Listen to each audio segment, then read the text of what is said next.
ইউসুফ, বাবা, মাগরিবের নামাজের সময় হয়েছে, এসো আমাদের সাথে নামাজ পড়ো। মা একটু অপেক্ষা করো, আমি গান শুনছি। নামাজ সবকিছুর চেয়ে বেশি গুরুত্বপূর্ণ বাবা। পরে ইউসুফ, একজন মুসলিম কখনো সালাত অবহেলা করে না। কিন্তু বাবা, আমি তো অভ্যাস ছোটবেলা থেকে শুরু হয়। আমি শুধু একটু মজা করতে চাই। মজা করা খারাপ না, কিন্তু কোনো আল্লাহকে ভুলে যেও না।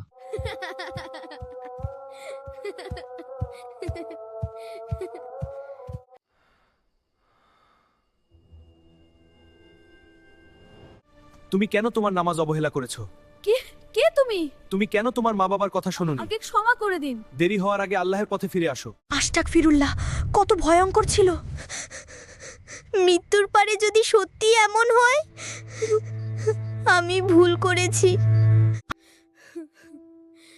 ইয়া আল্লাহ, আমাকে ক্ষমা করুন। আমি প্রতিজ্ঞা করছে এখন থেকে নিয়মী নামাজ পড়ব।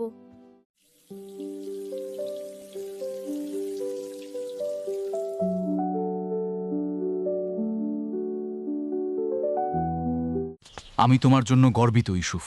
ধন্যবাদ বাবা, আমি আর নামাজ মিস করতে চাই না। আল্লাহ তাদের ভালোবাসেন যারা তোবা করে। আমি একজন ভালো মুসলিম ছেলে